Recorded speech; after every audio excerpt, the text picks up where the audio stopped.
Kingsman to the Golden Circle official review.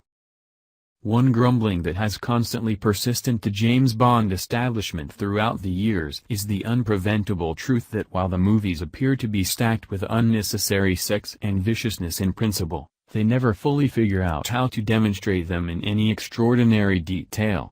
Clearly, the choice to suggest more than show has served the makers for more than 50 years. Yet would you be able to envision what it would resemble if a Bond film were to incorporate all the seamier components that they have just indicated previously? The early word on the over-the-top activity parody Kingsman, the Secret Service, appeared to recommend that it would pay tribute to the Bond movies of old, the ones made before the arrangement went ahead towards the similarly genuine with the entry of Daniel Craig, while including all the good parts that had been to a great extent truant previously. Oh, it appears to have taken its motivation from one of the lesser Roger Moore endeavors than The Great Canaries, and the outcome is an erratically interesting yet expanding dull and sometimes horrifying chaos that plays like the man with the golden gun with strange measures of gut and disjointed appendages in plain view. However, the aerials this time around are less unnecessary, but rather more they are distressingly non-existent. In view of the comic book from Mark Millar and Dave Gibbons, Kingsman places a best mystery British undercover work bunch that is motivated by King Arthur and his knights, whose names the individuals proper for their code names, situated in an apparently customary Savile Row tailor shop, and consistently spares the world without getting into all the political drivel that has influenced the endeavors of administrative spy associations. Having lost their Lancelot after an exclusive push to save an abducted researcher, Mark Hamill, the Gathering starts the way towards selecting a substitution, and for his candidate, operator Harry Galahad Hart, Colin Firth, sets up Gary Eggsy Unwin, Taron Egerton, an apparently conventional youthful punk who lives with his mom and her oppressive beau and spends his days getting into idiotic inconvenience. In any case, Eggsy is likewise the child of a previous Kingsman who gave his life to spare Harry and others when he was only a youngster. As anyone might expect, Eggsy appears to be strange among the much more modern different hopefuls. Just Roxy, Sophie Cookson, demonstrates to him any benevolence or regard, and Kingsman pioneer Arthur, Michael Caine, anticipates that him will wash out rapidly. Additionally, as anyone might expect, Eggsy figures out how to last all through the stretched-out testing process intended to winnow the Gathering down to one under the eye of Merlin, Mark Strong.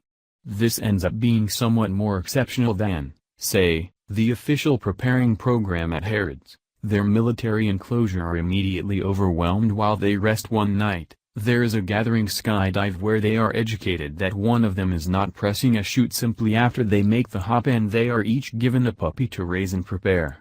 Eggsy names his pug JB, and in one of the movie's more interesting jokes, we understand exactly what number of anecdotal super spies have shared those initials throughout the years. While the greater part of this is going ahead, there is, obviously, a fiendish arrangement with worldwide ramifications being brought forth by a megalomaniacal maniac. Our super reprobate is Valentine, Samuel L. Jackson, an astoundingly rich innovative pioneer whose disappointment at his failure to spare the planet through the standard channels has driven him to a more vile approach that includes destroying the brains of the total populace by means of their mobile phones and driving them to murder each other off. Not every person is to be slaughtered obviously, and he has additionally been selecting or seizing big names and different dignitaries with the goal that they can produce a superior world once the rabble is no more. In the event that you require any additional evidence that Valentine is frantic, consider that he grabs Iggy Azalea yet clearly does nothing for Charlie XCX, despite the fact that it was her magnificent melody on Favor that made that tune the hit that it was. It sounds fun in principle, I figure, and there are some engaging snapshots of impolite contemptuousness all over, yet the happiness gets somewhat repetitive before long. The screenplay by executive Matthew Vaughn and long-lasting partner Jane Goldman is somewhat similar to the undercover work likeness shout. Every one of the characters have seen all the James Bond films and make visit reference to their platitudes. In any case, since the Bond motion pictures were never popular for considering themselves important, what we have in Kingsman is a film making cartoonish jokes about movies that were frequently cartoonish jokes. Something else that I found off-putting about Kingsman, strangely, is that it is super savage.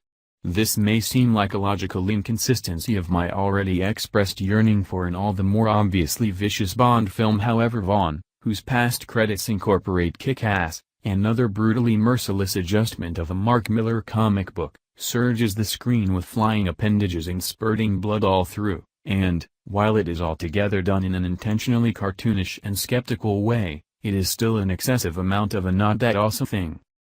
Then again, the scene in which Valentine tests his weapon on a congregation assemblage styled after those Westboro Baptist creeps is truly abnormal. The possibility of contemptuous creatures actually wrecking each other, to the soundtrack strains of Free Bird, no less, sounds interesting, yet it continues for so long and is so merciless, counting spearings, shootings and a hatchet to the throat, that the joke is lost. In the interim, the sex is strangely non-existent other than a not especially entertaining piece including an abducted Swedish princess offering specific sexual favors to Eggsy in return for sparing the world and afterward, spoiler alert, following through on her guarantee. Kingsman, the Secret Service is not without its remunerations. While Egerton is genuinely unknown as the young would-be Kingsman, Firth, Kane and Strong are unmistakably messing around with their parts, and it is entertaining to see Firth dressed to look like Harry Palmer, the adversary 60s-time British spy once played by Kane.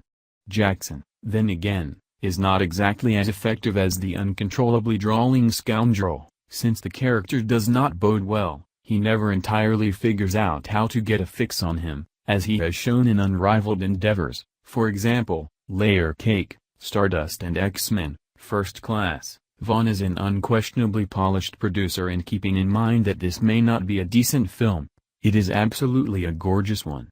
Likewise, the idea is promising, and, who knows, perhaps when they get around to the following portion of the establishment they are plainly setting up, they will at long last make sense of the correct tone and improve a motion picture accordingly. Obviously, I said a similar thing subsequent to leaving Kick-Ass, and we as a whole know how that turned out.